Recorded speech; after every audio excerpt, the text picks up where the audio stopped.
Alors, bonjour à toutes. On m'a demandé de faire un cours sur la colère dans le couple. C'est-à-dire comment on arrive à ne pas être coléreuse, ouais, en particulier les femmes en particulier. Bonjour. Puisqu'on c'est un cours de femmes. Ouais, mais bon, ça s'adresse à tout le monde, hein. Je vous rappelle que je m'adresse aussi aux hommes. Et donc, en fait, essayer de contrôler la colère dans le couple. Vous voyez? Comment on arrive à ne pas s'énerver dans le couple. Et on va essayer de réfléchir. Pourquoi ça s'exprime par de la colère? C'est vrai. Et deuxièmement, quel intérêt et quelle efficacité on a de s'énerver.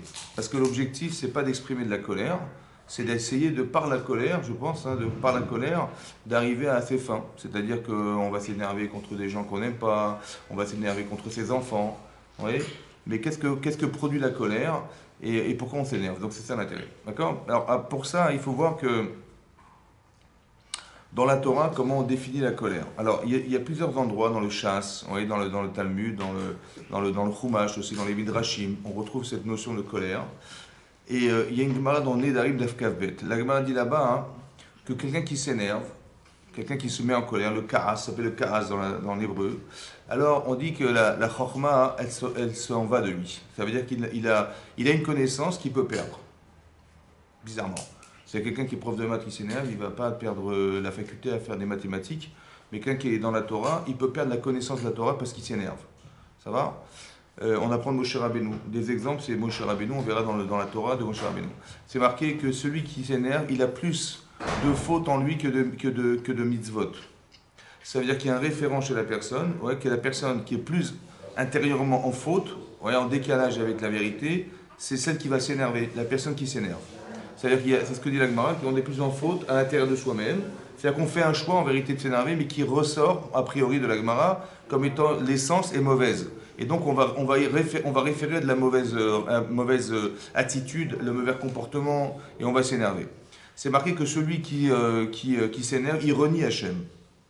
Oui, c'est comme si qu'il pratiquait une autre religion. Oui, Oved Avodah Zarah, ça veut dire qu'il est idolâtre. Voilà ce que dit l'Agmara. Après, il faut comprendre quel rapport y a-t-il entre l'énervement et la Torah. C'est parce que je m'énerve que je renie Dieu. D'accord? Et là, on va voir que dans l'Agmara, c'est comme ça. C'est comme si quelqu'un qui s'énervait, il pratiquait une religion autre que la Torah. Et ça, il faut comprendre en quoi c'est négatif. Disons, comment ça se comprend, quoi. Comment le fait de s'énerver, ça va forcément faire de nous des êtres idolâtres, on va dire entre guillemets. Qu'est-ce que ça a à voir avec l'idolâtrie? On n'est pas dans la religion, on est dans le rapport conflictuel avec une personne, que ce soit son mari ou d'autres personnes, où il y a Dieu là-dedans. D'accord? Etc. Il y a marqué aussi, dans cette même Gemara, qu'il y a marqué Kol mine geinam. Kol mine geinam. Toutes sortes d'enfers, Sholtimbo, ont une emprise sur lui. C'est-à-dire que c'est comme s'il y avait quelque chose de très grave qui ramifiait sur lui et qui faisait que c'est pour ça qu'il va s'énerver ou elle va s'énerver. Voilà. Et donc c'est clairement marqué dans la Gemara que c'est très grave, d'accord? De s'énerver, c'est très grave. C'est très grave parce qu'on perd la connaissance, c'est très grave parce qu'on renie Hachem, c'est très grave parce que, comment on veut dire, on a un rapport à l'autre qui peut se justifier quelque part. Parce que si on s'énerve, c'est justifié, n'est-ce pas? Quand on s'énerve, c'est justifié. Et on va voir dans la Torah plusieurs exemples, et notamment de peu de fois où Moshe s'énerve. Ouais, Moshe Rabbeinu dans la Torah, il se met en colère. Et ça, hein, c'est répertorié dans la Torah comme des erreurs. Vous voyez, c'est ce que dit Rashi là-bas. Bal miklal kaas, bal miklal taout. À chaque fois qu'on se met en colère, on est forcément dans l'erreur. C'est ça. Bal miklal kaas, ça veut dire que dès qu'on rentre dans la règle du kaas, de la colère, on va rentrer dans la règle de la taout, c'est-à-dire de l'erreur. Après, il faut juste comprendre comment ça marche. Alors, quelques exemples dans la Torah, c'est marqué par exemple que quand Moshe Rabbeinu, il a dit au Bnei Israël, voilà, il va tomber de la main le vendredi, d'accord? Et donc, ne la conservez pas, ouais, ou n'allez pas la chercher ailleurs, elle se trouve dans vos camps le Shabbat. On sait que le Shabbat, votre mari prend 2 pains, n'est-ce pas? Pourquoi 2 pains le Shabbat? Parce qu'il tombait 2 parts de manne le vendredi. Il tombait une part de manne pour le vendredi, il tombait une part de manne pour le Shabbat. Et donc on n'allait jamais chercher, ni de dire on va conserver, on a peur, etc. Qu'est-ce qu'on fait les Israël? On leur a dit ayez confiance en Hachem, ne conservez pas ce que vous avez, mangez-le. Et eux, ils ont eu peur, ils ont gardé. Est-ce qu'ils ont gardé un fondu, etc. Ils étaient en faute. Et là, Moshe, il s'est mis en colère. Il dit, mais je vous avais bien prévenu qu'il ne fallait pas conserver la manne. Et vous l'avez conservée, il fallait la manger. Et là-dessus, c'est marqué qu'il a oublié les lois de Shabbat. Donc on voit, il y a un lien qu'il faut comprendre entre le fait de s'être mis en colère et le fait d'avoir oublié la Torah. Mais cette Torah, il la connaissait. S'il l'a oublié, comment c'est possible qu'il ait pu oublier ce qu'il savait la veille? D'accord? Et comment ça marche? Et en quoi, quel est le lien de correspondance entre le fait de s'énerver et d'oublier la Torah? Qu'est-ce que ça a à voir? D'accord? À part, c'est marqué aussi, dans Psachim d'Afamerva, la Gemara dit que Resh Lakish, il a dit que Kol HaKoez, tout celui qui s'énerve, ouais, c'est de lui qu'on apprend. Chochmato mistaleket mimenu. La Torah se sépare de lui. Ça veut dire qu'il y a quelque chose dans la Torah de spécial. La Torah, c'est pas une connaissance universelle, comme on pourra apprendre la géographie, les mathématiques, les sciences, etc. Ouais, que si on s'énerve, peu importe, de toute façon, ça reste. On a l'impression qu'il faut avoir une sorte d'aptitude à recevoir la Torah. Ça va? Et lorsqu'on n'a pas ces aptitudes, quelqu'un qui se met en colère, c'est qu'il n'a pas l'aptitude, et bien ce défaut-là, il est antinomique avec la Torah, et donc la Torah, elle ne peut pas rester en lui. Elle s'en va. Vous avez compris? C'est ça. Voilà. Et c'est quelque chose qui n'est pas de l'ordre de la punition. On dit, ah, tu n'as pas mérité la Torah, on va te l'enlever. On n'est pas dans une punition, on est dans un châtiment, mais dans l'inaptitude. C'est impossible de pouvoir contenir la Torah si on n'a pas les midotes qui vont avec. Ça veut dire qu'il faut avoir des qualités humaines dans lesquelles la Torah elle se greffe. Ça peut marquer dans la Gemara dans Ta'anit, la Gemara dit là-bas, par exemple, que pourquoi la Torah est comparée à l'eau?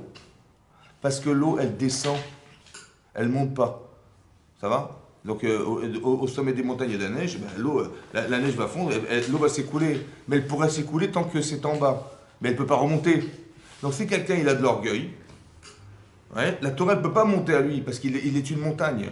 Par contre, s'il est anav, il est humble, etc., ouais, comme Moshe Rabbeinu, anav mikol adam al shabnei adama, il était l'homme le plus humble de tous les hommes, la Torah, elle peut résider en lui, parce qu'elle descend dans une personne qui est humble. Donc on voit qu'il y a une correspondance évidente entre les midotes, les qualités humaines qu'on doit avoir, qui correspondent aux valeurs de la Torah. C'est ça. C'est si on a ces valeurs, alors la Torah, elle reste. Si elle n'a pas ces valeurs, elle ne reste pas. Elle ne se conserve pas. Elle s'échappe. Elle s'échappe. Et s'énerver, a priori, c'est une valeur qui est franchement négative, ouais, dans le comportement humain, et c'est pour ça que la Torah, elle est incompatible avec ces comportements. On va essayer de comprendre pourquoi, dans ce cadre particulier de la colère, la Torah s'en va. Pas dans autre chose. Elle s'en va dans ce cadre-là, dans la personne qui s'énerve contre les autres. Ouais. Est-ce que, dans un premier lieu, un premier temps, on peut quand même définir la colère, parce que la colère commence à quel moment? Alors justement, on va voir justement. Alors, les exemples donnés, c'est celui-là. Je vous donne un exemple. Voilà, Moshe Rabbeinu constate que ce qu'Hachem a ordonné et qu'il leur a ordonné de faire, de conserver la manne, ils l'ont pas fait. Ils l'ont pas fait. Ça m'a mis en colère. Moshe s'est mis en colère. Mais je vous avais bien dit de pas. C'est justifié ou pas? C'est justifié ou pas? Bah oui, c'est justifié. D'accord. Et quand bien même, on voit que, même si le pire c'est ça, c'est quand on peut justifier la colère. Ça, je me suis énervé, mais c'est pas pour moi que je l'ai fait, c'est pour le bon Dieu que je l'ai fait. Et quand bien même, on nous reproche de l'avoir fait. Ça veut dire que toute colère, a priori, n'a pas sa place. Et je vous donne une preuve plus flagrante que c'est interdit. C'est marqué dans la paracha c'est marqué dans la paracha de Matot. Là-bas, c'est marqué que juste juste avant, c'est écrit que les bénis Israël, ils sont tombés dans le piège de Bilham. Vous savez, Bilham, il n'a pas réussi à les maudire, vous voyez, mais qu'est-ce qu'il a réussi à faire? À les corrompre. D'accord? Donc, qu'est-ce qu'il a fait? Il a prostitué carrément les filles de Midian. Et il les a mis, voilà, il y avait des vieilles femmes qui vendaient du lin, et les bénis Israël adoraient le lin, ouais. Et donc ils se sont présentés, on voit une vieille dame, ils ont dit ok, bon, il y va. Et puis derrière eux, il y avait une jeune femme qui vendait du lin à moitié prix. Et donc ils ont dit, mais elle vend à moitié prix, donc ils sont rentrés, le vin des goïms n'était pas interdit, donc elle leur a fait boire du vin, etc. Jusqu'au point où elle leur a demandé, écoutez, si vous ne servez pas notre Dieu, je ne vous vends pas de lin et tout. Et puis il y a eu de l'adultère, il y a eu plein de fautes qui ont été faites, et ils sont tombés dans la débauche. Et c'est ça qui est organisé. À cause de ça, il y a eu 24 000 morts. À cause de ces femmes que Bilham avait débauchées pour faire ce genre d'avérote. D'accord? Maintenant, qu'est-ce qui se passe? Hachem dit à Moshe, écoute, tu vas faire la guerre contre Midian. Contre ce peuple-là, il faut faire la guerre contre Midian pour que les bénis Israël se rendent compte de l'erreur qu'ils ont faite. Qu'est-ce que fait Moshe Rabbeinu? Et il lui dit, attention, Hachem lui dit, et lorsque tu auras fait la guerre, tu pourras mourir. Ça va? T'es assez fait la mécha, c'est-à-dire que tu fais la guerre, après c'est terminé. Bon, mettez-vous à sa place. Il dit, tu fais la guerre. Bon, on ira quand? On va faire la guerre quand? Puisqu'il va mourir, Moshe Rabbeinu. Bon, on verra dans 2-3 semaines. Ça va? Bon, ben non, il s'est empressé de le faire. Il a dit, écoutez, il a demandé à ce qu'il y ait 1000 hommes par tribu qui se rassemblent pour la guerre. Et donc, il a pris 12 000 hommes. Ils ont été faire la guerre. Et donc, on voit bien que sa vie était en danger. Et quand bien même, il ne s'est pas privé de les envoyer malgré tout. D'accord? Qu'est-ce qui va se passer? Donc, il a fait les Shem Shamayim. Il avait vraiment pour la mitzvah. Parce que sa vie en dépendait. Quand ils sont revenus, il a vu qu'ils ont ramené les femmes. Parmi les captives, il y avait des femmes. Et là, il s'est mis en colère. Il s'est mis en colère. Moshe Rabbeinu, il a dit, mais je n'ai pas compris, mais c'est ces femmes-là avec qui vous êtes débauchés, vous avez ramené ces femmes à la maison, c'est pas possible. Il s'est mis en colère. Et là-dessus, c'est marqué, Rachi ramène justement une des fois où il s'est mis en colère, que Bal Iklal Karas, il s'est mis en colère, et Bal Iklal Taout, il s'est trompé. Mais non, attention, il s'est mis en colère. Mais non, si vous aviez été Moshe Rabbeinu et vous avez vu qu'ils se sont trompés, bon, la guerre n'est pas terminée, puisque les femmes elles sont là. Elle n'est pas terminée. Et quand bien même, il aurait pu se dire, ouais, j'ai un petit répit, ils se sont trompés, tant mieux, voilà, ça me laisse du temps. Il s'est mis en colère. Malgré qu'il aurait dû se dire, bah, ils se sont trompés, tant mieux, ça me laisse du temps, ça va? Et bien il s'est mis en colère, ça veut dire qu'au détriment de sa propre vie, il s'est mis en colère. Et quand bien même ça lui a été reproché, ça veut dire qu'il s'est mis en colère alors que c'était justifié un milliard de fois. Vous comprenez? Il ne l'a pas fait pour lui, il l'a fait pour Hachem. Et quand bien même c'est reproché.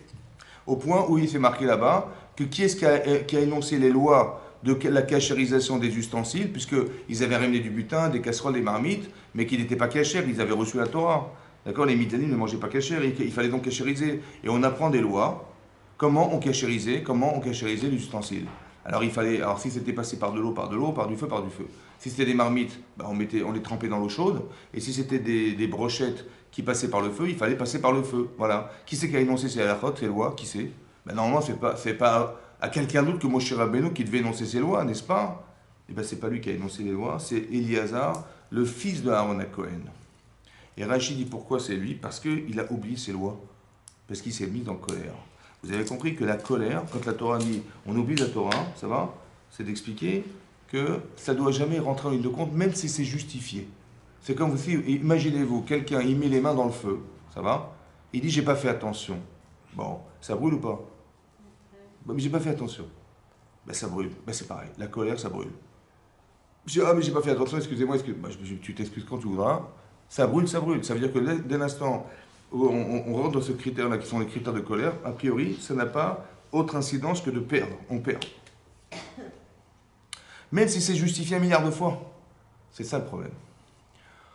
Alors on peut réfléchir et se dire quoi? Pourquoi c'est tellement grave la colère? Parce qu'il y a deux façons de se conduire.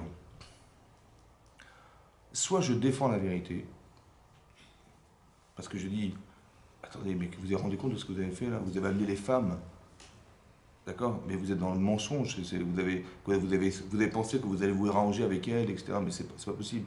Et donc ça met en colère la personne qui en fait est contrastée, on va dire, entre la vérité qu'elle s'est habituée à vivre, n'est-ce pas? Oui, et celle qui est le spectacle de ce que je vois, qui contraste avec ce que je ressens. Et ça me met en colère. Ça va? Mais comme si que quelque part, attention, on était victime soi-même de ce comportement qui est de se dire je ne supporte pas le mensonge, je ne supporte pas ce qui va être l'antithèse de ma vérité. Voilà. Alors c'est magnifique parce que c'est un objectif dans la vie d'être sensible. Mais est-ce qu'on peut être victime de cette sensibilité au point de s'énerver contre les autres? Ou bien, ça va? Ou bien je me dis, voilà, j'ai une vérité en moi. Voilà. Imaginez où ils sont revenus avec des femmes. Bon, je dis, bah, manifestement, ils ne sont pas construits, manifestement, ils ont un problème. Manifestement, ça n'a pas été solutionné. Si je m'énerve, qu'est-ce qui va se passer? Mettez-vous à la place de ceux qui vont supporter l'énervement de Moshe Rabbeinu. Est-ce que de s'énerver, ça construit? C'est-à-dire, je me suis énervé contre eux, j'étais en colère contre mon mari, j'étais en colère contre ces hommes, j'étais en colère contre eux. Est-ce que finalement, en exprimant ma colère, j'ai construit la personne? Hein? Non. J'ai simplement mis des limites. En expliquant, tu vois, tu t'es trompé, je vais me mettre en colère pour que tu saches que tu t'es trompé. Mais est-ce qu'on construit des personnes en étant coléreuses? Non. On exprime, en fait, je veux dire, quand on s'énerve, mettez-vous à la place de celui qui subit ça. Ça va? Bon. Contre qui on s'énerve? Contre des enfants, contre des gens avec qui on ne peut pas réfléchir, avec qui qu'on ne peut pas forcément éduquer. Vous avez compris? Voilà. Donc la personne qui subit la colère de l'autre, elle a l'impression qu'elle est un enfant. Ça va? C'est comme si vous recevez une claque dans la figure, et je dis, tu as compris ou pas? Je dis, ah oui, bah oui, bien sûr, j'ai très très bien compris, j'en ai encore la marque. Mais non, c'est pas comme ça qu'on construit des relations avec les gens. Il faudrait plutôt expliquer à la personne combien elle a eu tort. Mais pour expliquer à la personne, il faut avoir la capacité de retenue. La capacité de retenue, c'est s'expliquer. C'est comme ça. Je respecte la personne. Et si je respecte la personne, ouais, parce que j'ai même de la peine pour elle, je dis, il est tombé dans ce panneau, le pauvre. Déjà, qu'il y a eu 24 000 morts. Et ça n'a pas suffi pour qu'il ait la conscience de ce qu'il a fait. et qu'il est obligé de ramener ses femmes dans le camp, c'est pas possible. C'est-à-dire que manifestement, le désir, il est plus fort que la raison. Donc je dois remplir la raison, je dois mettre des émotions dans la raison. J'ai pitié pour lui. C'est ça la Torah qui sert, vous avez compris ou pas? Et pas celle qui dessert. Il y a une Torah qui dessert. Ce que nous on appelle une Torah de Mavet. C'est une Torah qui tue les gens. Mais il y a une Torah de Chaim, une Torah qui fait vivre. C'est quoi la Torah qui fait vivre? La Torah qui fait vivre, c'est de se dire, mais en vérité, c'est ça qui lui a manqué. Il lui a manqué la raison, il a manqué de remplir cette faculté à se rendre compte. De si Hachem s'est énervé contre les gens qui sont tous morts, c'est qu'il y avait un vrai problème. Et nous on répète les problèmes du passé. Alors c'est énervant, c'est vrai, d'un côté c'est énervant, parce que ça ne respecte pas la vérité, mais d'un autre côté, il faut savoir que ces gens-là, ils sont en peine. Et nous aussi, on est en peine de les voir comme ça. Parce que, qu'est-ce qu'il a manqué? Il faut avoir la patience de se dire, ou l'empathie de se dire, les pauvres, vous avez compris? Mais moi, je vais m'énerver, soit parce que j'ai pas de temps, je m'énerve parce que j'ai pas le temps, ouais, j'ai pas le temps, j'ai pas besoin de t'expliquer, c'est tellement ridicule, c'est tellement stupide, que j'ai pas besoin de t'expliquer, ça c'est un. Deuxièmement, on veut être efficace dans la vie. Donc si je m'engueule avec elle ou avec lui, c'est bon, il a compris, c'est fini, on arrêtera là. Ça va? Mais finalement, il faut que je sache que je n'ai construit personne. Ça va? Personne. J'ai juste mis les limites. Ça va? Je dis, voilà, il y a une frontière entre nous. Je me suis énervé pour t'expliquer, là tu pénètres pas, il y a une frontière. Tu ne fais pas, il y a une frontière. Tu n'appliques pas ce genre de choses, ça ne se fait pas, c'est la frontière. Sans avoir pour autant expliqué pourquoi c'était grave. Je me suis juste énervé. Donc ce que j'ai fait en m'énervant, c'est lui ai démontré que ça ne se fait pas. D'un côté, je suis soulagé parce que ça ne va pas recommencer, mais d'un côté, si je tourne le dos, ça va recommencer, je vous rassure. Vous avez compris? Parce que je n'ai pas construit les personnes. Autrement dit, il faut comprendre une chose clairement. Le problème, c'est comme ça. Vous savez, c'est marqué dans la Torah, hein, c'est marqué dans la parashat Acharimot. C'est marqué Vachai Baem. En hébreu, ça veut dire Vachai Baem. On vivra par elle. On parle des mitzvot. On vit par la mitzvah. On vit par la loi. Et la Gemara d'expliquer, Vachai Baem, on vit par elle, Velo Shiyamut Baem. On ne meurt pas à cause de la loi. Et de là, on apprend des halachot, des lois. On apprend, par exemple, si quelqu'un est en danger de mort, ouais, quelqu'un, imaginez-vous, quelqu'un a une crise cardiaque pendant le Shabbat. Bon, je sais ce que c'est Shabbat, hein, je sais comment ça se respecte Shabbat. Je sais que même c'est même condamnable, Shabbat. Quelqu'un qui ne respecte pas Shabbat, il est condamné. Maintenant, est-ce que je vais me condamner parce que monsieur il a des problèmes? Hein? Oui, bah oui. Oui, mais vous savez que je vais sacrifier ma vie spirituelle pour lui suivre sa vie physique. C'est une question, non? Non ou pas? Ben, non, mais là, vous savez la lacha. Oui, Mais quand vous réfléchissez, c'est ma vie spirituelle éternelle qui est remise en cause parce que monsieur veut vivre 2000 peu plus, ou 2 ans de plus, ou 10 ans de plus. Elle n'est pas remise en cause, justement. Mais pourquoi? La question est là. Pourquoi je vais remettre ma vie spirituelle en cause? Parce que monsieur, il veut vivre. Mais il avait qu'à faire attention à sa santé et faire du sport, j'en sais rien, crise cardiaque. Qu'est-ce que je fais moi? Je dis non, non, tu sacrifies la tienne pour la sienne. Mais pourquoi c'est logique? Bah, c'est une histoire. Mais pourquoi? Mais vous avez compris ce que je dis? La vie avant tout. Mais comment ça se fait? La vie sur terre avant la vie spirituelle? Mais attendez, je vous propose une vie éternelle. Vous mettez en balance votre vie éternelle et votre vie sur terre. Qu'est-ce que vous choisissez, vous? L'éternité ou la vie, ça va durer 120 ans? Éternelle. Je vais sacrifier celle-là pour celle-là. Alors attendez, vous avez compris ça? C'est ça la question. La Torah a décidé que non. Vachai baem. Tu vis par elle et tu ne meurs pas par elle. C'est-à-dire que tu dis, mais respecte la loi. Je dis, on ne meurt pas de la loi. Si elle est au détriment de la vie des gens. Ça veut dire que la priorité, c'est quoi? C'est la loi ou la vie? La vie. La vie. Maintenant, quand je m'énerve, qu'est-ce qui est prioritaire? C'est lui ou c'est la loi? Tu n'as pas respecté la loi. Tu n'as pas respecté notre relation. Tu n'as pas respecté ce que vous voulez. Ce sont des règles. Tu vas t'énerver pour... Tu vas défendre la règle au détriment de la vie, toi? Vachai baem. Tu dis, mais j'ai des principes, moi, oh, c'est comme ça se passe comme ça se passe pas autrement. Donc je défends la loi au détriment de la vie. C'est-à-dire que la personne, je m'en fous en réalité, puisque je m'énerve contre elle. Elle vaut rien pour moi. Parce que tu ne respectes pas la loi. Vachai baem, attention, tu dois vivre. Ça veut dire que tu dois faire vivre. Tu dois proposer de vivre. Et pas de tuer sous prétexte que tu dois respecter la loi. Vous avez compris ce qui se passe? C'est ça que ça veut dire. Quand Moshe Rabbeinu s'énerve contre eux, en fait, mais il va détruire la personne au détriment de quoi? De ce qu'il devrait vivre. Parce que si la personne a du Yetzirah dans sa vie, je comprends, on est des humains. Donc il dit, non, mais il n'a pas respecté la loi, je le tue. Non. Tu dois comprendre dans ta vie, ouais, tu dis, non, mais je vais m'énerver contre toi, je m'énerve, donc tu n'existes pas pour moi, je te bannis, je te mets en quarantaine. C'est pas ça l'attitude. Parce que quand je m'énerve, je défends la loi, ou je me défends moi-même. Voilà, je défends la vérité. Tu défends la vérité, mais c'est une relation à la loi, c'est pas une relation à la vie, ça. Vous avez compris ce que je veux dire? C'est pour ça que c'est très grave. En couple, on s'énerve avec son mari ou avec sa femme, mais si vous réfléchissez 2 secondes, pas plus que 2 secondes, Vous savez qu'une femme n'a pas de misvat kibboud avem quand elle est mariée. Elle n'a pas la misvat d'honorer ses parents. Donc ça veut dire que la Torah, elle considère, oui, que son mari, il est prioritaire sur ses parents. Ça veut dire que mais de là, j'apprends quoi? J'apprends que quand je me dis, mais attends, j'étais une jeune femme au départ, bon, j'aurais pu rester une femme célibataire toute ma vie. Mais bon, j'aurais raté l'occasion d'être femme, d'être mère, d'être belle-mère, d'être grand-mère. Ce sont des phases d'évolution d'une femme, n'est-ce pas? Est-ce que la grand-mère est la même que la mère? Non. Bon, etc. Vous avez vu qu'il y a des phases d'évolution. Mais je ne vais pas me priver de ça, moi. Alors je vais me marier. Mais si je me marie, mais ça veut dire que la personne la plus importante de ma vie, c'est qui? Ben, c'est ça. Mes parents m'ont permis de vivre, mais mon mari m'a permis de survivre. Vous avez compris, quoi?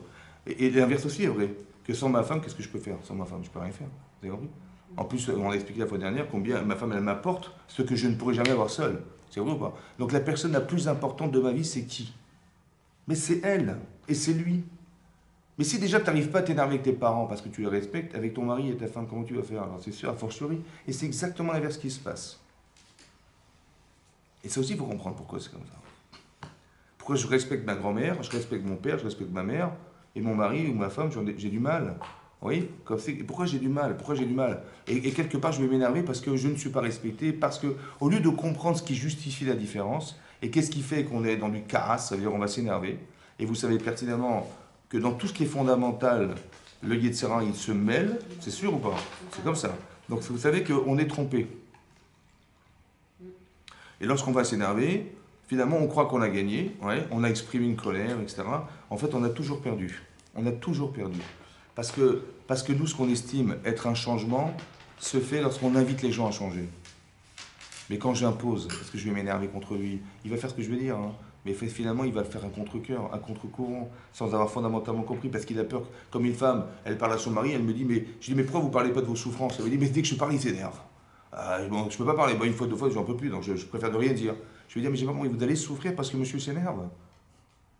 Mais vous dites, écoute, il n'y a pas de problème, moi je suis patiente. Quand tu te calmes, on discute. Ouais. Parce que je ne vais pas souffrir parce que monsieur il a des problèmes et je vis une vie de souffrance parce que monsieur il ne veut pas changer. Écoutez, je suis désolé, moi je suis patiente. D'accord? Et donc quand tu seras prêt à discuter, je vais t'expliquer l'intérêt que tu as à changer. D'accord? Donc quand je m'énerve, ben, c'est moi qui perds. Vous avez compris? Et quand je me calme et quand je sais exactement ce que je peux lui apporter, parce que si ça m'énerve, c'est qu'il est en contradiction avec ce que je ressens. C'est lui qui a tort. Mais pourquoi c'est moi qui vais perdre parce qu'il a tort? Pourquoi je deviens folle parce qu'il a tort? Depuis quand tu deviens folle parce qu'il est fou, lui? Ouais, parce qu'il fait des bêtises. Mais t'énerve pas. Tu dis au contraire, si tu aimes ton mari, tu dis écoute mon chéri, là il y a un problème, ça va? Mais c'est vrai que c'est difficile parce qu'on est déçu. Vous avez compris? L'énervement n'est que le contraste entre l'amour, pardon, pas le respect, mais disons, l'estime qu'on a des autres et la déception émotionnelle qui vient du comportement de la personne. C'est ça qui nous énerve. Mais comment tu oses faire ça? Ça va? Et cette déception, elle amène à de la colère. Mais sachez que la colère, en vérité, ne se justifie pas. Et c'est une erreur de croire qu'il faut se mettre en colère. Parce qu'à chaque fois qu'on s'énerve, on perd. Ça va? Baliklalka, ça veut dire qu'on perd intellectuellement parce qu'on traduit mal la situation. Et on perd aussi parce que c'est aussi un révélateur c'est un révélateur, comme dit l'Agmara, qu'on n'est plus sans faute. Ça veut dire qu'on a mal compris les choses. C'est ça la faute. La faute n'est pas ce que vous faites, mais ce que nous sommes. La faute, elle se répertorie chez nous parce que je suis faux, je fais faux. Ça va? Je pense faux, je fais faux. C'est ça. La faute, elle n'est pas répertoriée dans ce que je fais. Ce que je fais n'est que le reflet de ce que je suis. Voilà. Et donc, si je fais des choses bêtes, c'est parce que je suis bête. Ça va? Et donc, il faut dire qu'il est bête. Donc, je vais lui apprendre à être intelligent. Mais je ne vais pas m'énerver contre ce qui est bête. Parce que si je m'énerve, c'est comme si il était intelligent et ça m'énerve qu'il soit bête. Mais s'il est bête, il est bête. Si ça vous énerve, c'est qu'il est bête. Donc au lieu de dire il est bête et ça m'énerve qu'il soit bête, non, il dit je vais le rendre intelligent parce que je sais ce que veut dire être intelligent. Donc je vais lui apporter ce complément. C'est quand j'impose à l'autre, en fait, ça ne me sert à rien. Mais si je vous mets une claque, vous allez me dire ah oui, le Rav il a raison. Ah oui, c'est vrai, il avait raison. Ouais. Mais non, c'est impossible. Mais quand vous énervez, vous mettez une claque à la personne.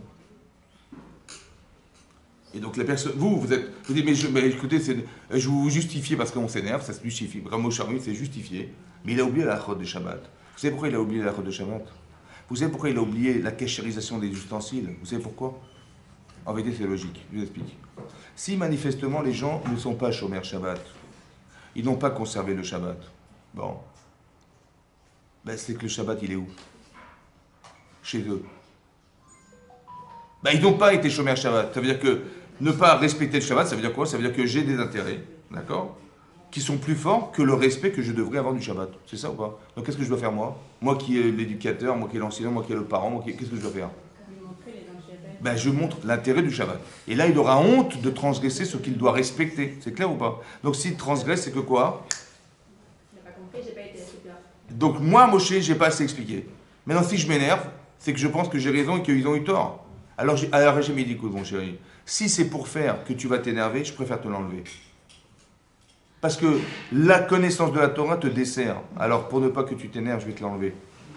Vous avez compris ce que ça veut dire? C'est pas une punition, hein, c'est du rendre service. Autant que, si tu n'as pas compris que ce qui leur manque, c'est ce que tu aurais dû leur donner, alors je te l'enlève parce que tu n'es pas en adéquation avec... Tu n'as pas les capacités de le transmettre, alors je te l'enlève. Ça veut dire que soit je te rends service, soit tu n'es pas en adaptation avec ce que tu vois, alors ça ne sert à rien que je te le donne. Comme c'est que la Torah qu'on apprenait, on ne pouvait la conserver qu'en dans la mesure et la condition qu'on soit capable de la comprendre. Ça va? C'est marqué, ou betorato yehege yomam balayla, et dans sa Torah, Yehege, tu étudieras Yoma Balayla, ouais, d'accord? D'accord? Dans sa Torah, ça veut dire quoi dans sa Torah? C'est-à-dire qu'elle devient Torah du Tamid Racham. La Torah devient sienne. La Torah nous transforme. Mais elle devient tienne à condition que tu saches la respecter. Et si tu la respectes pas, alors elle s'envole, elle s'en va. Ça va? C'est pas que j'ai appris les mathématiques, j'ai eu mon doctorat de mathématiques, je peux vous enseigner la mathématique, géographie, que je m'énerve ou pas, ça, non. C'est vrai, dans tout ce qui est laïque, tout ce qui est chol, ça fonctionne, il n'y a pas de souci. Mais la Torah est vivante, elle ne pénètre en la personne et elle se conserve que dès l'instant où on est capable de la garder. Ça va? Si on sait l'utiliser, on la garde. Si on ne sait pas l'utiliser, elle s'envole. C'est ça, mistalé ket mimeno. Elle se retire de soi. Ça, c'est une chose à comprendre. La deuxième chose à comprendre, c'est que c'est marqué là-bas, il devient idiot. Bon, on l'a compris parce qu'elle s'en va. Et à part ça, c'est marqué, il renie Hachem. Vous voyez, comment ça se réfléchit ça? Comment quelqu'un qui s'énerve, il renie Hachem? Qu'est-ce que ça a à voir? Il n'accepte pas ce qui lui arrive dans la vie. Comment? Il n'accepte pas ce qui lui arrive dans la vie. Ouais, alors comment ça marche? C'est comme ça. Mais il En rejette vérité- tout le monde, il rejette tout, quoi. Alors écoutez-moi, il m'arrive un truc dans ma vie. J'ai rencontré quelqu'un, et puis il a fait une bêtise devant moi. Bon, ça m'énerve. Ça va? Donc je vais m'énerver contre lui. Bon, mais entre nous, vous savez pertinemment que tout ce qui nous arrive a été pensé par Hachem ou pas? Bon. Alors je pourrais dire, bon, j'oublie des fois le bon Dieu, mais bon, ce que je vis, je le vis au quotidien. En vérité, il faut que vous sachiez de façon permanente que tout ce que vous vivez, tout ce que vous subissez a été pensé. Tout ce que j'organise, c'est moi. D'accord? C'est moi qui ai décidé, c'est moi qui ai fait, c'est moi qui ai... Ok. Donc là, je ne peux pas dire c'est de la faute du bon Dieu. Ouais, comme c'est marqué dans la Gemara, donc tout vote, c'est marqué que tout est minash shamaim, akol bidei shamaim, chutz, excepté... Alors, il est marqué tzinin ou pachim, le chaud et le froid. Ouais. Tzinin, c'est le froid. Le chaud, c'est pachim, le chaud. Pourquoi? Si quelqu'un, imaginez-vous, il fait 0 dehors, il sort en chemisette. Ça va? Et je tombe malade. Attendez, shalom, ouais. Qu'est-ce que je veux dire? Il y a minash shamaim. Non, il n'y a rien minash shamaim du tout, c'est ta bêtise, d'accord? Si tu ne tiens pas. C'est pas que Dieu l'avait prévu, comme ça dit Rachid, c'est pas prévu, hein. C'est simplement toi qui es bête, ouais, et tu es rentré. Donc, c'est pas minash shamaim, ça. Le chaud, c'est pareil. Et il fait chaud, je sue, machin, et je me paie la climatisation, je mets rien du tout. Bah, tu tombes malade, mon vieux, c'est normal. La bêtise, ça va? Donc ça, c'est pas minash shamaim, parce que tu n'as pas réfléchi à ce que tu devais faire. Par contre, si tu subis quelque chose que tu n'as pas choisi, ça c'est minash shamaim, d'accord? Donc si je vois quelqu'un qui est bête, ça va? Bon, mettez-vous à la place d'Hachem, 2 secondes, hein. Vous êtes à Kadosh Baruch Hu, et vous voyez quelqu'un qui est bête. Dites, tiens, je vais lui faire rencontrer quelqu'un qui est intelligente. C'est bon? Et vous êtes la femme qui savait faire la nuance. Et Hachem il dit, ah super, elle est intelligente, elle va lui transmettre ce qu'elle sait et ça va le rendre plus intelligent. Bon, maintenant si vous voyez ça et vous vous énervez, qu'est-ce qui se passe? Elle devient aussi Bah, bête. attendez, je me suis énervé contre lui. Elle devient D'accord? aussi bête. Non, mais c'est pas ça. Vous êtes énervé contre la personne. Je dis, mais qu'est-ce qu'il est bête ce type-là? Mais c'est quoi ce type-là? N'importe quoi. Ok? Donc qu'est-ce qui va se passer? Bah, le personne elle va partir aussi vite qu'elle est venue. Et le projet divin qui était de la remplir, de la combler, il s'est envolé. C'est ça, renier Hachem. Hachem, il aurait tellement voulu que je le comble de ce qu'il a manqué d'avoir. Et moi, qu'est-ce que je fais? Mais je m'énerve. Ça va? Donc finalement, je dis, mais pourquoi je m'énerve? Parce que par audace, par orgueil, par je sais pas quoi. Je dis, mais ça m'énerve de voir des idiots qui m'entourent toute la journée. Ça m'énerve. Et donc je m'énerve, pourquoi? Parce que ce contraste entre la bêtise et la faculté à connaître, ouais, plutôt d'être en empathie, je dis, ah, le pauvre, il connaît pas, le pauvre. Ouais. Et je vais l'aider, ouais. C'est ce qu'Hachem espère que j'ai les qualités humaines pour me préoccuper de la bêtise humaine, Qu'est-ce que je fais? Moi, je m'énerve contre les idiots, voilà, qui m'énervent toute la journée. Je m'énerve, je m'énerve, je m'énerve. Donc, qu'est-ce qui se passe? Ma connaissance, je la garde, et finalement, au lieu de la transmettre, je la garde, et l'autre, il va être aussi bête qu'il était au départ. Et finalement, il sera plus parti frustré d'avoir été rendu idiot parce que je lui ai dit en pleine figure, que s'il m'avait jamais rencontré. Vous avez compris ça? Ça, c'est de renier Dieu, ça. Parce que Hachem, il avait organisé justement pour le bien-être de la personne. Et moi, qu'est-ce que j'ai fait? J'ai fait l'inverse. Parce qu'on n'a pas transmis. Ben oui, qu'est-ce qu'il voulait Hachem? Si c'est Minachamim, pourquoi je rencontre des gens qui sont ignorants, des gens qui sont. Ben ça m'énerve, ça m'énerve. Ben oui, j'ai compris que ça t'énerve, mais pourquoi ça t'énerve? Faut que tu réfléchisses pourquoi ça t'énerve. Pourquoi ça t'énerve plutôt que de te dire les pauvres?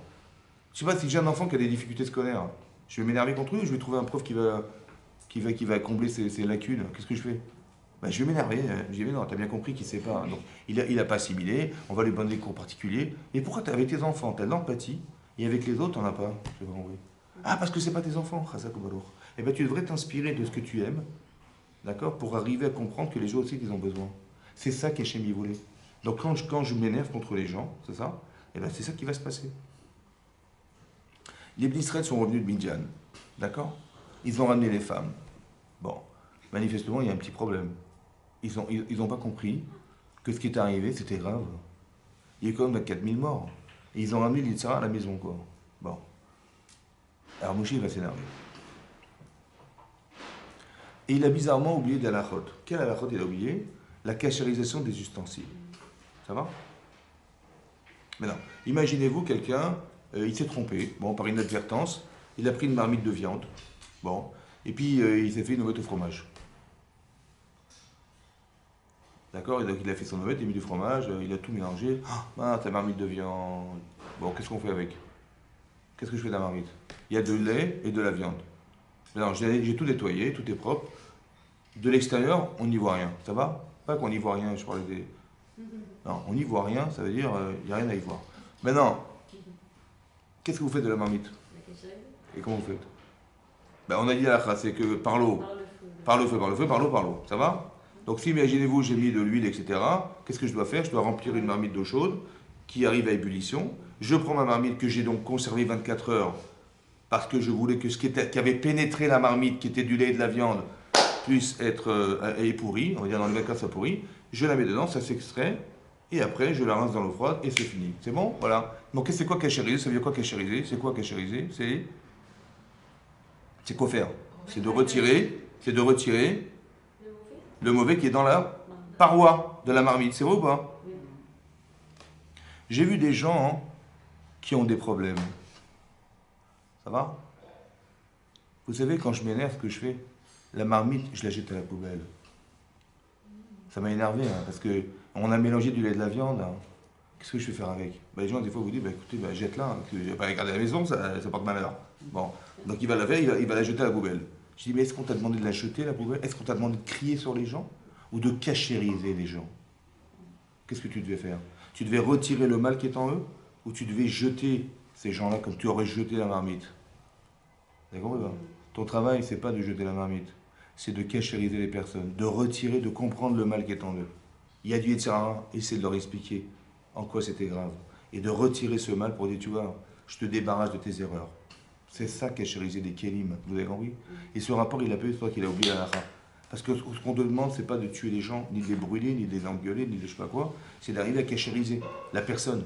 Voilà. Et c'est comme ça, quand tu as compris fondamentalement le Yetzirah des gens, ouais, tu comprends qu'il y a un Yetzirah, évidemment, puisqu'il a fait un choix. Il a fait un choix qui est, pour toi, à tes yeux débiles. Comment il a pu aller avec des bonnes femmes pareilles, il y a eu 24 000 morts à cause, et demain tu les amènes à la maison, mais c'est incohérent. Quand tu vois ça, tu dis, mais ils sont fous ces gens-là. Ou tu te dis, je sais pourquoi ils se sont trompés. D'accord? D'accord? Et donc, je vais respecter la personne. Je vais pas respecter la loi, je vais respecter la personne. Parce que si je m'énerve, c'est qu'ils n'ont pas respecté la loi finalement. Vous avez compris? Mais la loi, c'était pour évoluer, c'est pas pour tuer. La loi, elle est là pour évoluer. Donc, si maintenant je respecte la loi, je m'énerve, c'est que j'ai respecté la loi. Mais moi, je croyais qu'en respectant la loi, j'ai respecté Hachem. Mais est-ce que tu crois que c'est ça qu'Hachem il voulait que tu respectes? Ou que tu respectes la personne? Tu respectes la personne. Et donc, la personne, manifestement, elle est en décalage. Alors, je vais te l'expliquer en quoi c'était grave d'avoir pensé comme ça. Voilà. Voilà. Cette débauche-là, elle n'a pas lieu d'être chez nous. Et je vais t'expliquer pourquoi c'est grave. Et quand tu l'auras compris, là je sais que j'ai construit, je me suis débarrassé, je l'ai débarrassé d'une problématique interne qui était l'objet de sa démarche. Vous avez compris? Parce qu'il n'a pas choisi pour rien. On n'est pas idiot, il a bien choisi pour rien. Donc il a choisi, il a réfléchi, il a dit bah, c'est ça que je veux faire. Ok, tu l'as juste trompé. Alors je vais juste te reconnecter avec tes erreurs. Et je vais évacuer, sortir, extraire de toi ces idoles, cette chose qui te rend idiot, qui te rend bête. C'est ça. Qui fait de toi un homme qui s'est trompé. Et bien dans la relation de couple, c'est pareil. Vous avez compris? Ça veut dire que si votre mari ne vous respecte pas, quelque part, c'est pas parce qu'il vous aime pas. C'est parce qu'il n'a pas compris. Ça va? C'est par exemple, vous lui dites tiens, j'aimerais bien qu'on sorte ensemble, on va faire les courses ensemble. Il va vous dire écoute, j'ai autre chose à faire. Bon, ça va? Alors il dit bah, j'ai autre chose à faire. Mais comment tu peux avoir autre chose à faire que de vivre avec moi? Il va me le dire automatiquement bah, mon mari m'aime pas. Ça va? C'est ça ou pas? Mais pas du tout. C'est parce que ça lui plaît pas. Parce que vous avez des intérêts. Il dit tiens, j'ai envie d'aller faire les courses, je vais acheter un parfum. Bon, lui, un parfum, il s'en fout.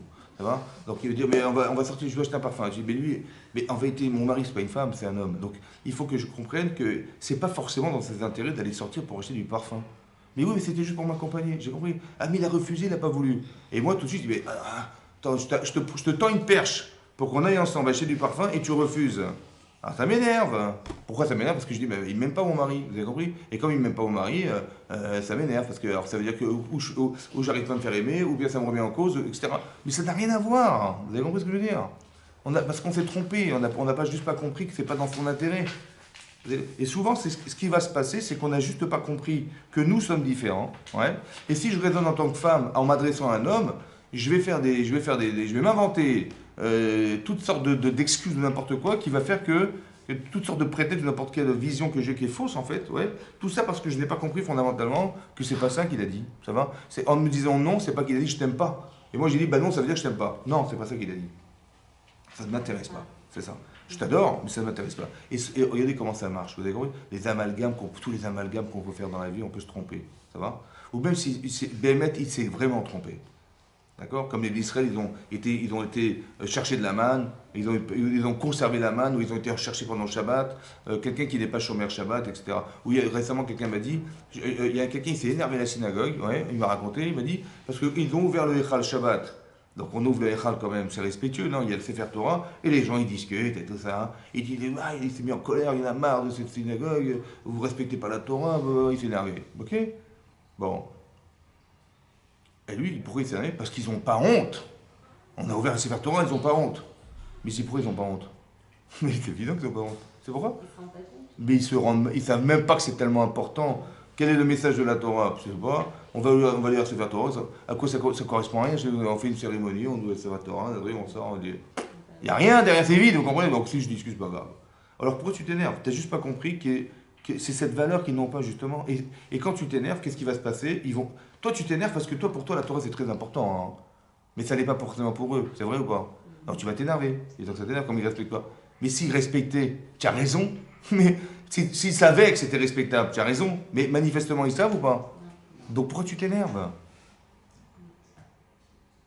Il faudrait que tu te dises, bah, et s'ils parlent éthique, c'est que le message que. Si je vais les engueuler en leur disant, mais vous n'avez pas honte?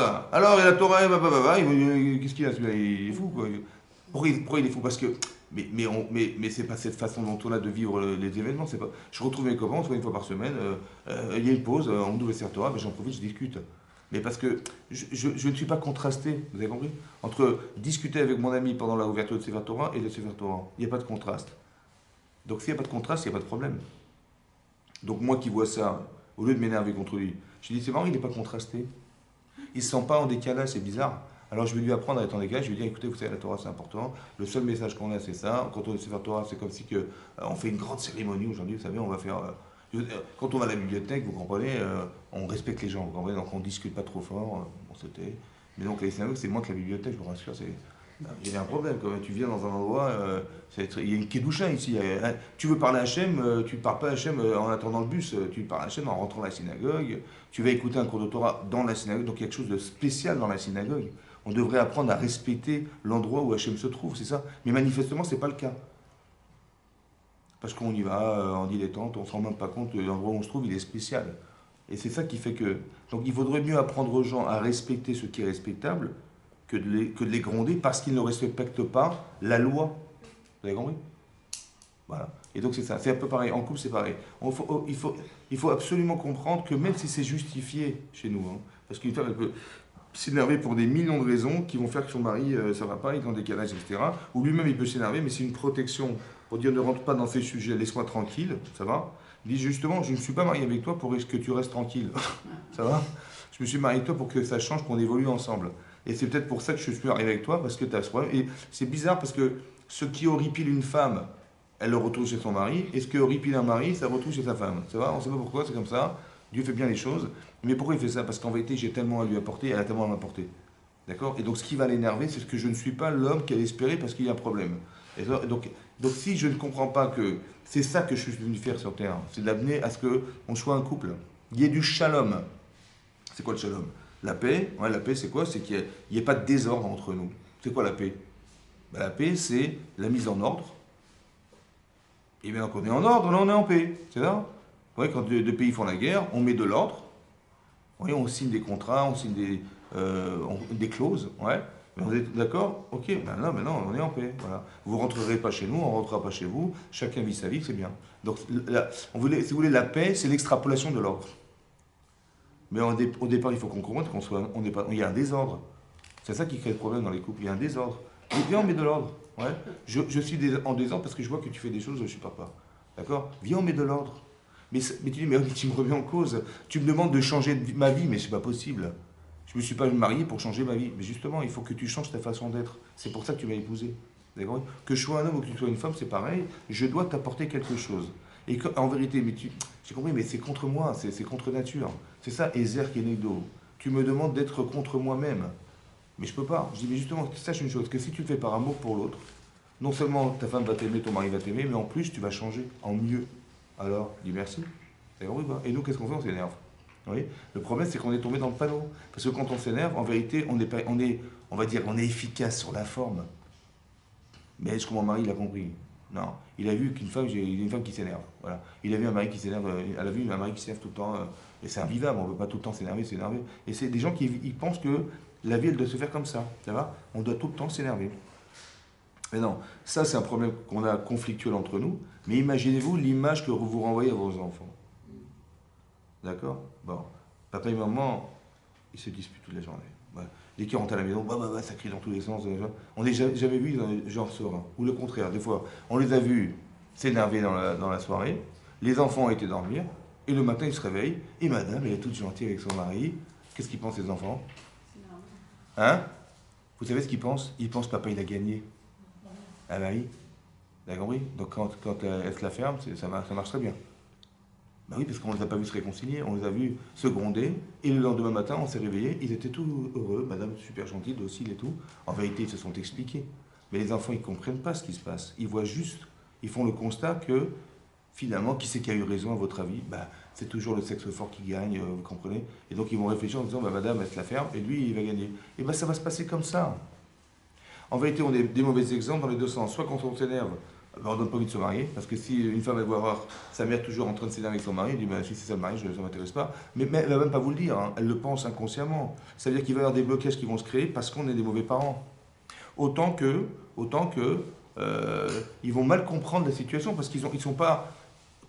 Il y a des non-dits dans l'histoire, vous comprenez? On va dormir, on se réveille le matin, tout est à inventer, à imaginer. Personne ne leur a dit, vous savez, mes enfants, on s'est disputé, on s'en excuse, mais voilà, on s'est bien réconcilié, on n'a rien expliqué. Donc les gens, on laisse l'imaginaire expliquer la situation. Mais qu'est-ce qu'un enfant, il va comprendre, à votre avis? Il va faire des calculs d'enfant, quoi. Il va avoir des réflexions d'enfant. Mais c'est pas ça que je veux. Vous compris? C'est surtout pas. Je vais lui montrer qu'on a des conflits, et je vais lui montrer, lui laisser l'occasion d'imaginer ce qu'on a pu faire ensemble. C'est ça. Jamais ça. Ça va? Donc, de s'énerver, on est toujours perdant. Ça va? Sachez que vous perdez en vous énervant. Et plutôt que de s'énerver, parce que c'est vrai que des fois, il vaut mieux se dire, écoute, de toute façon, je vais perdre. D'accord? La chorma que j'ai, je risque de la perdre. Ma relation de couple, je la perds. Hachem, je perds. Parce que pourquoi il m'a donné un mari? Ce mari-là, il est là parce que on doit faire ensemble un travail personnel ensemble. C'est ça le mariage. Les gens, ils croient que le mariage, c'est d'avoir des enfants. Non, c'est beaucoup plus profond que ça. D'accord? Parce que le mariage, c'est un filtre. Ça va? C'est un filtre, le mariage. Parce que j'ai quelqu'un qui me regarde en permanence. Une fois, c'est ma femme, une fois, c'est mon mari, et après, c'est mes enfants qui me regardent.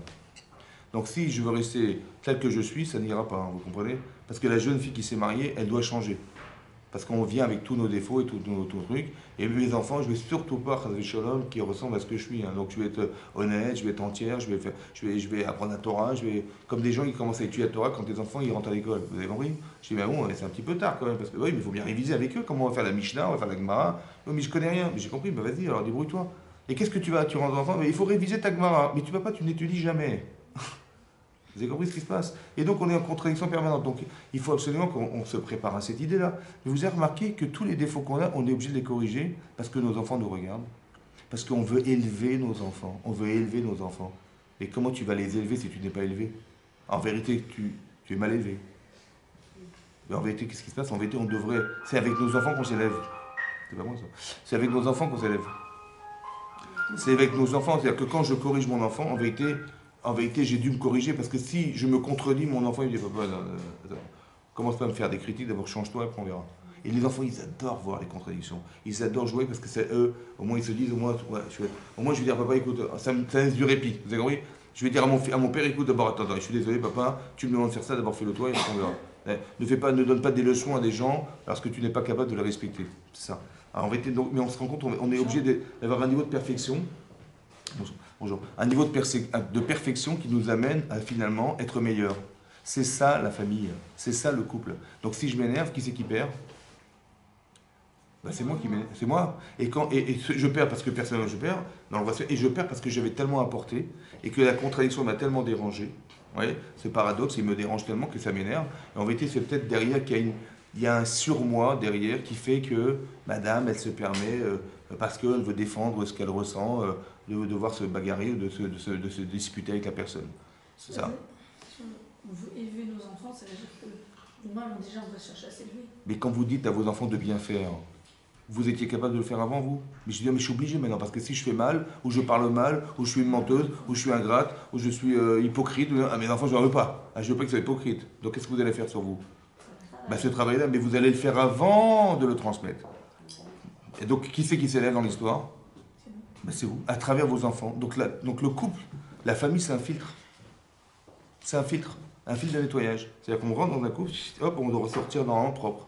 Avec mon mari, avec mes enfants, avec mon entourage, avec ma belle-mère, avec mon beau-père.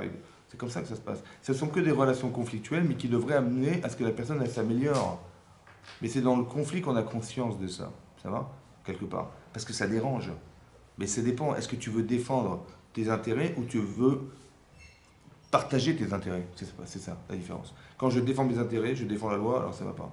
Mais quand je partage mes intérêts, tout à coup, je me rends compte que par bonheur, je partage quelque chose avec la personne. Et ça se ressent pour celui qui donne et celui qui subit. Celui qui subit parce que celui qui subit la colère, je ne vous raconte pas comment il se sent. Ça va? Voilà. Et donc, c'est pas forcément, donc c'est pas ce qu'on espérait. C'est pour ça que j'ai toujours expliqué qu'on n'est pas là pour dire la vérité. On n'est pas là pour changer les gens. On est là pour la proposer, la vérité. La personne, on lui propose. Il faut qu'elle choisisse d'accepter le émettre. C'est ça, c'est différent. Quand je crie, quand je m'énerve, quand je me mets en colère, j'impose. Mais personne n'accepte d'être imposé. Ou du moins, ça marche une fois, deux fois, mais ça ne marche pas à long terme. Après, on est dans une sorte de rébellion. Tu m'as pris pour qui? Attends, tu cries, tu montes le ton, ça va 5 minutes. Donc ça veut dire qu'à la fin, à un moment donné, c'est pas viable. Donc on n'est pas dans l'expression de la colère, ça ne marche pas. Ça marche sur du court terme, et encore. Le court terme, c'est d'expliquer qu'il y a des limites à ne pas franchir. Ouais, je me suis énervé, tu arrêtes. Ok. Mais l'autre, il n'a rien compris. Hein. Je veux dire, il n'a pas compris pourquoi tu t'énerves, il n'a pas compris qu'est-ce qui est important, il n'a pas compris. Il ne fait pas. Disons, on lui laisse l'occasion d'imaginer pourquoi c'est grave. Mais sans qu'il ait vraiment. Mais par contre, si je lui ai dit, je lui ai expliqué, on est dans des termes cohérents entre nous, il a compris le féminin. Ça va. Il y a des hommes qui parlent à des femmes comme on parle à des hommes. Je dis, mais attends, je suis une femme, tu peux parler autrement, ça va? Avec beaucoup de genre, on va jouer au foot bientôt, mais ça va pas. Donc il faut savoir respecter ce qui est différent, vous avez compris? Et tant qu'elle lui dit pas, eh ben, il va croire que c'est normal. Après, je vais m'énerver parce qu'il me prend pour un homme, mais je suis une femme. Et donc je vais m'énerver. Mais non, juste que tu lui expliques. Si tu vois bien qu'il ne se comporte pas comme tu voudrais, c'est qu'il y a un décalage. Il n'est pas connaisseur, il n'a pas la connaissance. Donc je l'informe de la différence. Et je ne vais pas m'énerver. Donc il y a une faculté à respecter ce qui est respectable. Ça va, c'est mon mari, c'est respectable. Autant que ce respect, il devrait faire que ça me calme. Ça va. Ça n'existe pas des gens qui ont une non-maîtrise de son caractère. Parce qu'avec ma grand-mère, je ne me permettrais pas. Vous avez compris? Voilà, je vais mettre des gants. C'est vrai, hein, avec ma grand-mère. Mais mon mari, je me permets. Bah, la différence entre ma grand-mère et mon mari, c'est quoi? Je respecte la conscience de pas. Bah, c'est marrant parce que ma grand-mère, il y a quelque chose qui fait que bah, c'est une vieille dame, puis on a un rapport particulier ensemble, etc. Donc c'est-à-dire que plus j'entretiens, je nourris cette relation avec elle, je donne du sens à cette femme, et plus je la respecte. Donc c'est-à-dire que si je m'énerve, c'est que je n'ai pas réussi à le faire avec mon mari. Vous avez compris ça? Donc il faut entretenir, il faut donner du poids à son mari, de lui donner du sens. Et à partir de ce moment-là, je respecterai mon mari, donc je ne me permettrai pas. Ça va, même si j'en ai très envie, je sais que je vais m'énerver, c'est moi qui vais perdre, c'est pas lui qui va perdre. C'est moi qui perds. On perd tous les deux en fait. On perd, lui perd parce j'aurais pu l'informer de ce que je souhaite, et moi je perds parce que je me suis énervé et il va me dire écoute ma chérie, va chez ta mère. Vous avez compris? Razak, mesdames, Razak. Merci. Merci. Merci.